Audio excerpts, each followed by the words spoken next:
ನಿಮಗೆ ನಾನು ಏನು ಹೇಳಬೇಕಂತ ಗೊತ್ತಿಲ್ಲ. ಮಾಧ್ಯಮ ಸ್ನೇಹಿತರಿಗೆ ಯಾರು ಇದನ್ನು ಹೇಳಿದರು ಅಂತ ಕೇಳ್ತಾ ಇದ್ದೀನಿ.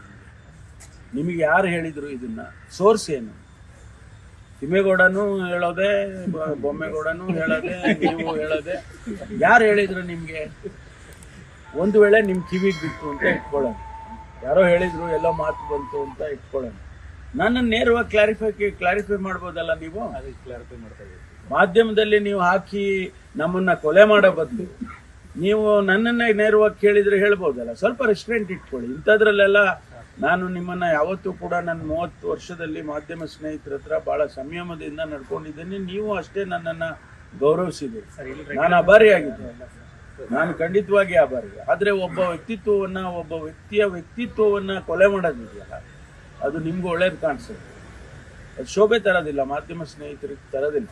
ನಾನು ಕೇಳಿ ನೇರವಾಗಿ ನಾನು ಉತ್ತರ ಕೊಡ್ತೀನಿ. ಹೌದು, ಆ ಥರ ಇದ್ದರೆ ಏನು? ಯಾರು ಹೇಳಿದರು? ನನಗೆ ಆಪ್ತರ ಹತ್ರ ಹೇಳ್ಕೊಂಡ್ರು. ನನ್ನ ಮನೆಯವ್ರ ಹತ್ರನೂ, ನನ್ನ ಶ್ರೀಮತಿ ಹತ್ರನೂ ಕೂಡ ನಾನು ಮಾತಾಡೋದಿಲ್ಲ ಪಾಲಿಟಿಕ್ಸು. ಆದರೆ ನೀವು ಆಪ್ತರ ಹತ್ರ ಹೇಳಿದರು, ಖಾತೆ ಬದಲಾಯಿಸಿ ಅಂತ ಹೇಳಿದರು, ಮುಖ್ಯಮಂತ್ರಿಗಳಿಗೆ ಹೋಗಿ ಕೇಳಿದರು, ಅವ್ರು ಆಗೋದಿಲ್ಲ, ಅದು ನೀವು ಸುಮ್ಮನೆ ಇದ್ಬಿಡಿ ಅಂದರು. ಏನು ಯಾರು ಹೇಳಿದ್ದಿದ್ದೆಲ್ಲ? ಜನರ ಮಧ್ಯೆ ಇರೋ ಖಾತೆ ಅಲ್ಲ, ಯಾರು ಹೇಳಿದ್ದು? ನಿನ್ಗೆ ಹೇಳಿದ್ದು ನಾನು ಏನಪ್ಪ? ನಾನು ಹೇಳಿದ್ದನ್ನ ಯಾರು ಹೇಳಿದ್ದು? ಈಗಲ್ಲ ರೀ ತಗೊಳ್ಳೋದು.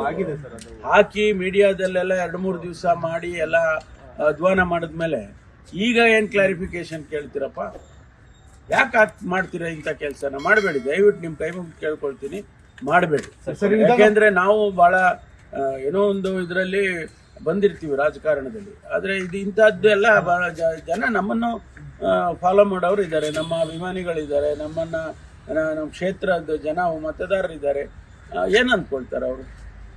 ಅದರಿಂದ ನಾನು ನಿಮಗೆ ಮನವಿ ಮಾಡ್ಕೊಳ್ಳೋದು, ಮುಂದೆ ಆದರೂ ಕೂಡ ದಯವಿಟ್ಟು ನನ್ನನ್ನು ಕೇಳಿ. ನಿಮ್ಗೆ ಕಿವಿಗೆ ಬಿತ್ತಲ್ಲ, ನನ್ನನ್ನು ಕೇಳಿ, ನಾನು ಕ್ಲಾರಿಫಿಕೇಶನ್ ಕೊಡಿ, ಅದನ್ನ ಮಾಡಬೇಡಿ. ಒಂದು ನಿಮಿಷ ಇರ್ರಿ.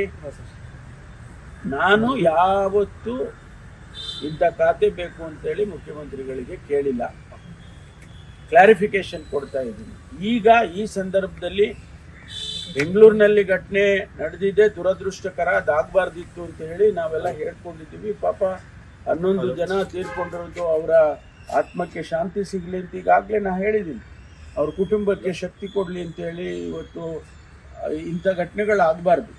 ಅದಕ್ಕೆ ಇವತ್ತು ನಾವು ಎಲ್ಲರೂ ಕೂಡ ನೋವನ್ನು ಅನುಭವಿಸ್ತಾ ಇದ್ದೀವಿ. ನಮಗೂ ನೋವಾಗಿದೆ. ಅಂಥದ್ದಲ್ಲಿ ಈ ಸಂದರ್ಭದಲ್ಲಿ ನನಗೆ ಖಾತೆ ಬದಲಾವಣೆ ಆಗಲಿ, ಇವೆಲ್ಲ ಸವಾಲುಗಳು ನಮಗೆ. ನಾವು ಎದುರಿಸ್ಬೇಕಲ್ವಾ? ಯಾರೋ ಇದು ಕವರ್ಡ್ಸ್ ಥರ ಓಡಿ ಹೋಗೋದಲ್ಲ, ಇದನ್ನು ಎದುರಿಸ್ಬೇಕು. ಅಂಥದ್ರಲ್ಲಿ ನಾನು ಯಾವುದನ್ನು ಕೇಳಿಲ್ಲ, ಮುಖ್ಯಮಂತ್ರಿಗಳ ಹತ್ರ ಈ ವಿಚಾರವನ್ನೇ ಮಾತಾಡಿಲ್ಲ, ಯಾವುದನ್ನು ನಾನು ಮಾತಾಡಿಲ್ಲ. ಅದರಿಂದ ಅದು ಸತ್ಯಕ್ಕೆ ದೂರವಾಗಿರ್ತಕ್ಕಂಥದ್ದು. ಇದು ಸುಳ್ಳು. ಯಾರು ಕೂಡ ದಯಮಾಡಿ ಇದನ್ನು ಗಣನೆಗೆ ತಗೋಬಾರ್ದು ಅಂತೇಳಿ ನಾನು ವಿನಂತಿ ಮಾಡ್ತೀನಿ. ಅದ್ರ ಬಗ್ಗೆ ನನಗೇನು ಮಾಹಿತಿ ಇಲ್ಲ. ನೀವು ಕ್ವಶನ್ ಮಾರ್ಕ್ ಹಾಕಿ ಮಾಧ್ಯಮದಲ್ಲಿ ಏನು ಹಾಕಿದ್ದೀರಾ ಅಷ್ಟು ಬಿಟ್ಟರೆ ನನಗೇನು ಗೊತ್ತಿಲ್ಲ. ಅದೇನೋ ಗವರ್ನರ್ಗೆ ಹೋಗಿತ್ತು, ಗವರ್ನರ್ ಏನೋ ನಿಲ್ಲಿಸಿದ್ದಾರೆ ಹಾಗೆ ಅಂತ ಏನೋ ಇವತ್ತು ಮಾಧ್ಯಮದಲ್ಲಿ ನೋಡಿದೆ.